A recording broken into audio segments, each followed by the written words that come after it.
Perkenalkan, saya 1951010521. Baiklah, di sini saya akan menyampaikan terkait rangkuman pembelajaran mata kuliah metode penelitian. Hal ini saya buat guna memenuhi tugas mata kuliah metode penelitian yang diampu oleh Bapak Muhammad Iqbal Faisal. Baiklah, kalau begitu langsung saja kita ke pembahasannya. Pertama, apa sih metode penelitian itu? Metode penelitian itu merupakan cara ilmiah untuk mendapatkan data dengan tujuan dan kegunaan tertentu. Yang dimaksud dari cara ilmiah adalah bahwa penelitian itu harus berdasarkan pada ciri-ciri keilmuan, yaitu seperti rasional. Berarti kegiatan penelitian yang dilakukan harus masuk akal sehingga dapat dijangkau oleh penalaran akal manusia. Selanjutnya empiris, berarti cara atau langkah yang dilakukan dapat diamati oleh indera manusia sehingga orang yang lain dapat mengamati dan mengetahui cara atau langkah yang digunakan.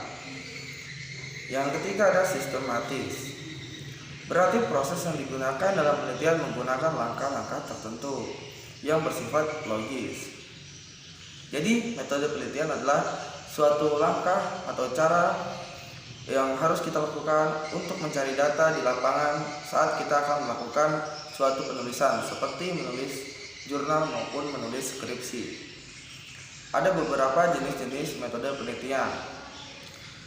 Yang pertama itu ada metode penelitian kuantitatif. Metode ini berlandaskan pada filsafat positifisme. Ini dipakai untuk meneliti pada populasi ataupun sampel tertentu. Pengumpulan data menggunakan alat ukur atau instrumen penelitian analisa data bersifat kuantitatif atau statistik dengan tujuan untuk menguji dan membuktikan hipotesis yang telah dibuat atau telah ditetapkan.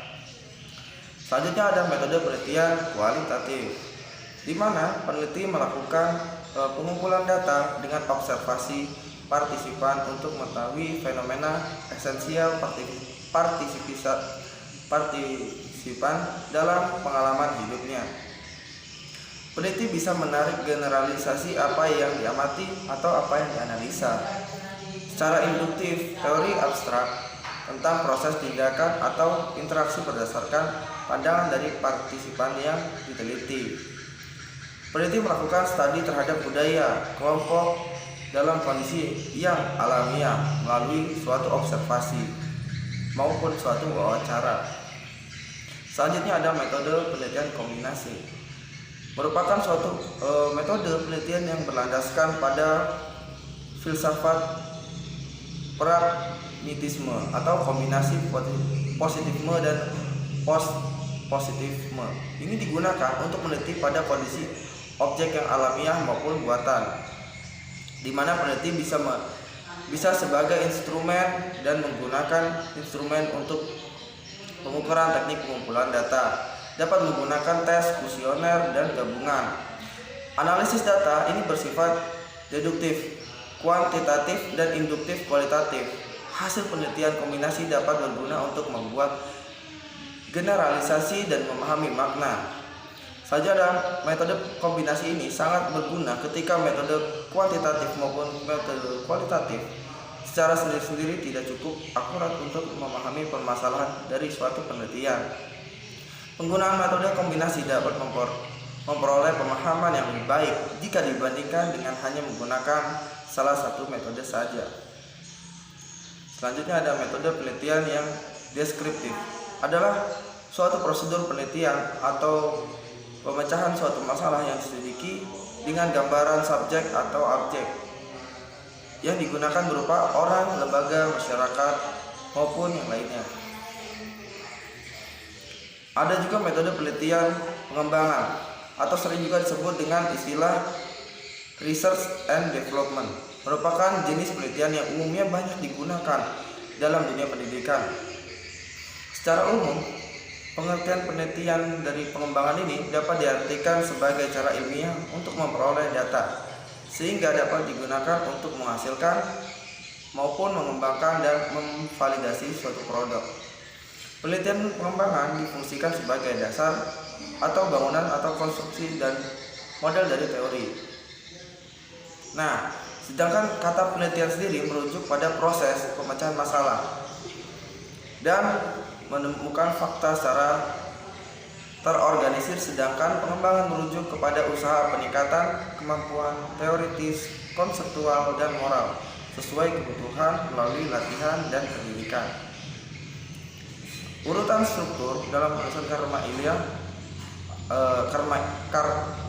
karya ilmiah salah satunya adalah paper. Dalam paper terdiri dari beberapa subbab, yaitu yang pertama ada judul, selanjutnya ada abstrak, pendahuluan, landasan dasar. Ini bisa diambil dari Al-Quran dan hadis maupun dari hukum positif. Ada konsep pembahasan 1, konsep pembahasan 2, tawaran penulis, kesimpulan dan saran, referensi.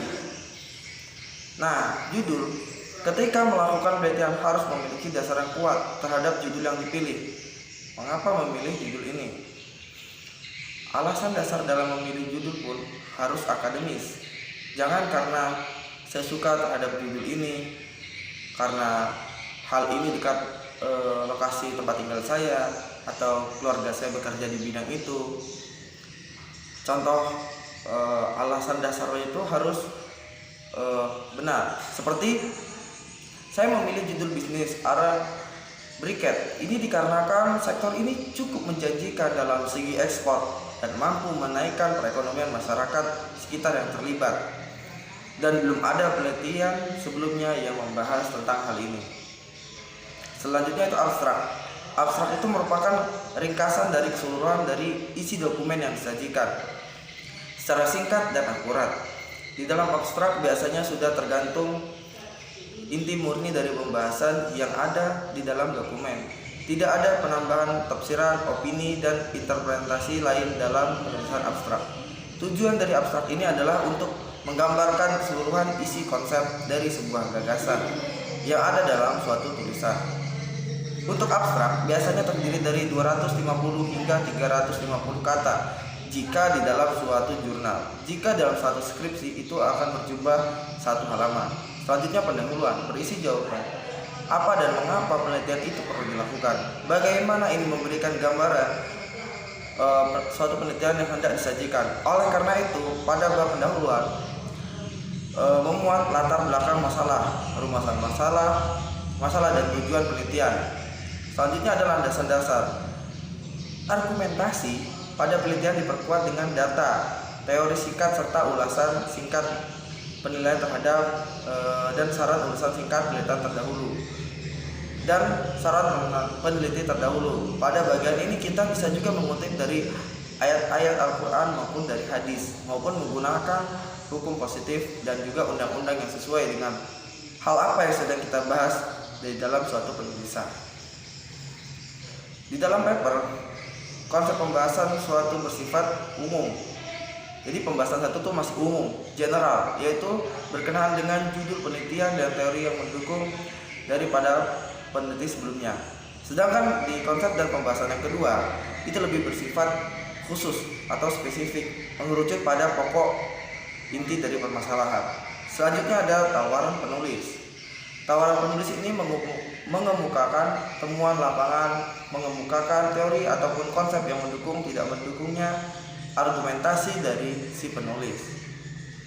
Selanjutnya ada kesimpulan, ialah pernyataan singkat, jelas, dan sistematis dari keseluruhan hasil analisis, pembahasan, dan pengujian hipotesis di dalam sebuah penelitian. Setelah itu terdapat juga bagian subbab saran, ialah usul atau pendapat dari seorang peneliti yang berkaitan dengan pemecahan rumusan masalah yang terjadi, objek penelitian maupun kemungkinan penelitian lanjutan. Ya, selanjutnya itu yang bagian kesimpulan dan saran. Peneliti berupaya untuk menunjukkan bagaimana benang merah antara keseluruhan bagian dalam penelitian, terutama pada bagian masalah penelitian, hipotesis, dan teknik analisis data. Kesimpulan pada tulisan ilmiah harus didasarkan pada hasil penelitian. Sebab bagian ini, peneliti berupaya untuk memberikan jawaban atas pertanyaan suatu masalah penelitian. Maka sangat penting bagi seorang peneliti untuk mengetahui cara atau teknik menarik kesimpulan atas data-data yang didapatnya. Selanjutnya itu ada referensi. Ya, referensi ini bagian yang berisi dari sumber-sumber rujukan atau tulisan dan sumber data yang digunakan dalam penelitian. Baiklah, selanjutnya ada beberapa tips dalam melakukan penulisan jurnal maupun paper maupun skripsi. Yang pertama itu, usahakan kita hindari sumber yang berasal dari blog dan sumber dari internet lainnya. Usahakan kita mengambil rujukan itu dari buku-buku yang ada maupun dari e-book maupun juga dari jurnal. Di dalam setiap paragraf itu minimal ada satu referensi yang kita rujuk. Selanjutnya dalam penulisan hindari juga plagiarisme. Dalam melakukan penulisan kita memerlukan sebuah ide. Bagaimana sih cara mencari ide dalam penelitian itu? Bisa juga kita dapatkan dari topik yang ada sekitar kita maupun yang kita sukai, seperti perbankan, bisnis, wakaf, dan lainnya. Dalam menentukan judul kita juga harus menentukan judul yang spesifik. Selanjutnya kita harus mencari apa pokok permasalahan yang akan kita bahas dalam suatu tulisan tersebut. Permasalahan ini biasanya dimuat dalam pendahuluan. Selanjutnya kita harus mencari data-data dan juga fakta tentang apa yang akan kita bahas tersebut.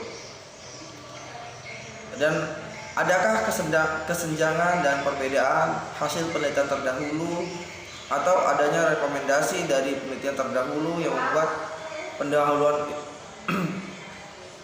dan membuat pendahuluan itu harus usahakan dari hal yang umum ke hal yang khusus. Menentukan pendahuluan dari beberapa jurnal dari paragraf yang diacak. Untuk mempermudah dalam melakukan citasi juga dan memasukkan referensi suatu dokumen, kita dapat melakukannya dengan menggunakan aplikasi Mendeley. Kemudian untuk mendapatkan referensi melalui Google Scholar, untuk data-data juga bisa kita peroleh seperti dari BPS dan lain-lain. Selanjutnya, apabila sudah yakin dengan tulisan yang kita buat, kita harus mencari jurnal yang sesuai dengan judul jurnal kita atau paper kita. Lalu hubungi pengelola jurnal tersebut untuk menanyakan dan meminta izin untuk mensubmit jurnal. Dan apabila nanti jurnal kita ternyata layak untuk publish, maka akan publish. Apabila harus ada perbaikan, maka perbaiki lagi jurnal yang kita buat. Mungkin itu saja yang dapat saya sampaikan. Apabila terdapat kesalahan dalam penyampaian, saya mohon maaf. Semoga video ini dapat bermanfaat bagi saya sendiri maupun bagi yang menyaksikan. Saya akhiri. Wassalamualaikum warahmatullahi wabarakatuh.